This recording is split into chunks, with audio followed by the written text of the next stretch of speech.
Assalamualaikum warahmatullahi wabarakatuh.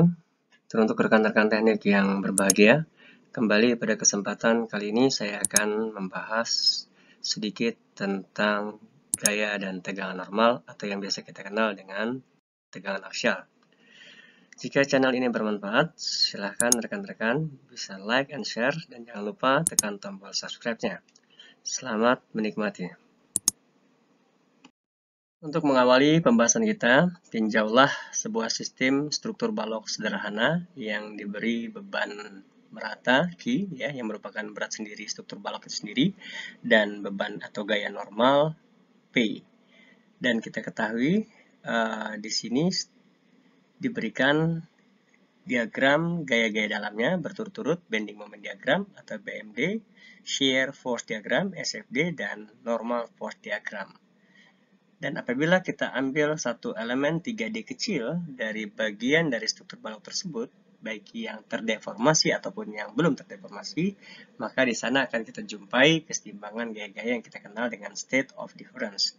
Dari sinilah kita akan mengawali cerita kita bagaimana tegangan atau gaya normal itu bekerja dan bagaimana keseimbangan itu tercapai. Gaya normal atau gaya aksial didefinisikan sebagai gaya atau beban yang bekerja searah dengan sumbu netral. Sumbu netral itu sendiri adalah garis yang melalui pusat berat. Nah, pusat berat sudah kita bahas dalam tayangan video sebelumnya tentang pusat berat dan momen inersia.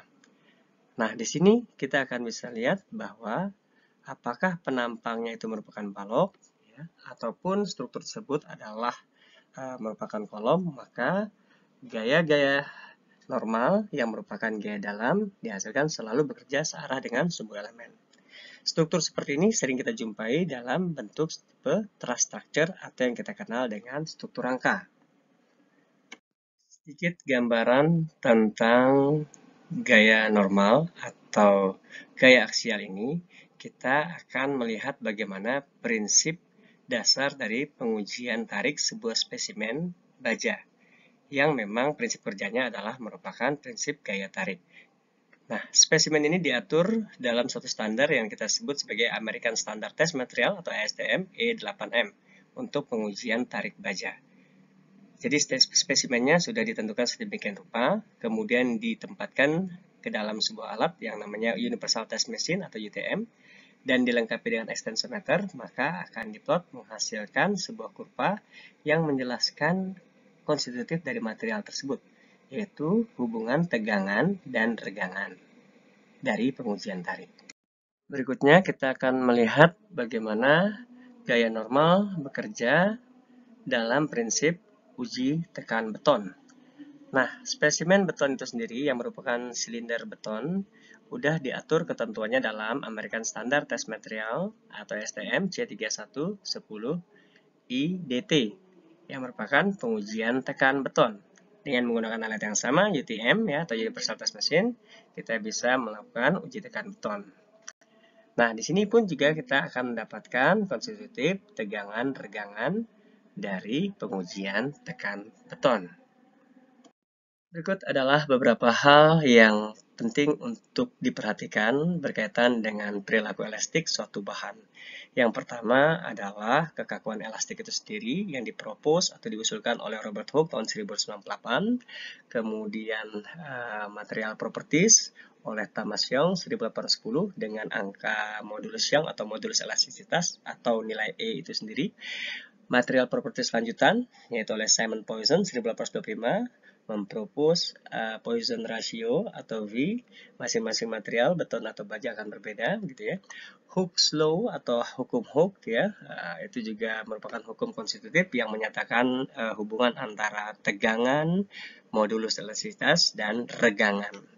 Kemudian ada regangan temperatur oleh William Rankine 1970 dan terakhir adalah energi regangan atau strain energy oleh Carlo Castigliano 1881. Berikut adalah gambar potongan dari sebuah kurva hubungan tegangan-regangan suatu bahan. Di sini kita meninjau perilaku elastik dari bahan tersebut. Elastic condition atau situasi yang menunjukkan apabila diberi beban, maka material tersebut akan melakukan deformasi atau berubah bentuk, namun ketika bebannya dihilangkan, maka dia akan kembali ke bentuk semula, yaitu ke titik nol. Nah, di sini terdapat hubungan antara beban ya atau gaya yang bekerja dengan axial stiffness atau kekakuan aksial dan vector displacement atau U. Dengan kata lain, kekakuan adalah beban dibagi perpindahan atau displacement dalam arah aksial.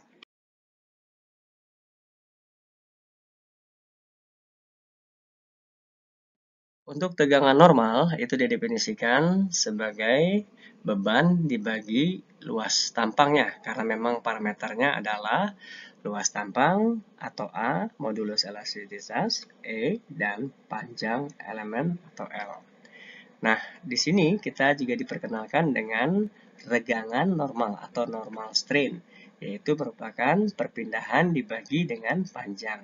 Perpindahan atau juga delta L atau per L ini merupakan regangan normalnya yang tidak memiliki satuan atau dimensionalis. Sebagai contoh pertama, diketahui sebuah material ya dengan panjang mula-mula 5 inci, kemudian luas tampang material tersebut adalah 0,7 inci kuadrat, diberi beban aksial tarik ya, meninggalkan titik tinjauannya sebesar 8.000 pounds atau 8.000 lips, dan U-nya atau pertambahan panjangnya adalah 0,002 inch.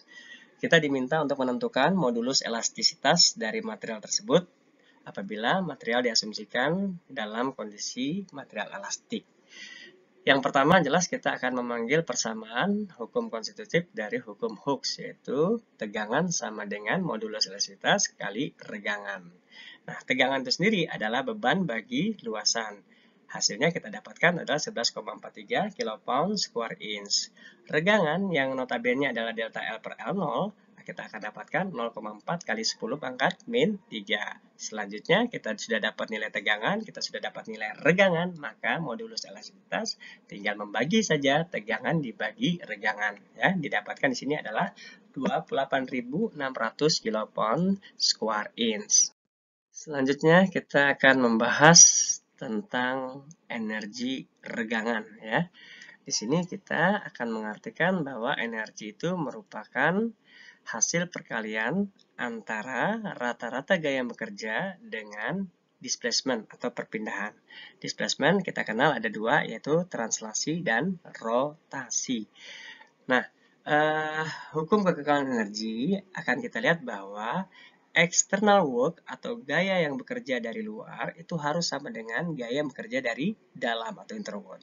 Nah, dari hasil persamaan keseimbangan tersebut, maka kita akan dapatkan nilai U yang tidak lain tidak bukan merupakan luasan di bawah kurva, ya, kurva masih dalam kondisi elastis tentunya, itu adalah sama dengan setengah sigma kuadrat dibagi E. Berikutnya diberikan contoh kedua, yaitu ada dua buah material A dan B, di mana keduanya diberi beban tarik ya, atau gaya batang tarik ya, sebesar P. Kemudian kedua material tersebut memiliki dimensi geometrik yang sama, panjang dan luas tampangnya. Namun gaya dalam yang dihasilkan atau gaya batang tariknya berbeda. Yang pertama adalah 10,5 kN, sedangkan material B adalah 5,25 kN. Begitu juga perpanjangannya atau U-nya, yang material A 0,2 mm dan material B adalah 0,1 mm.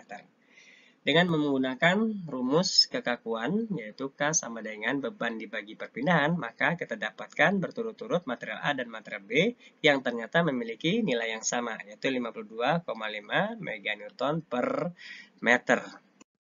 Kemudian berdasarkan nilai perpindahan yang ada dan menggunakan hukum Hooke, yaitu modulus elastisitas adalah tegangan dibagi regangan, maka kita bisa menentukan E adalah sebagai beban dikali panjang dibagi luas tampang dan yang dikalikan dengan perpindahannya atau PL per A kali U.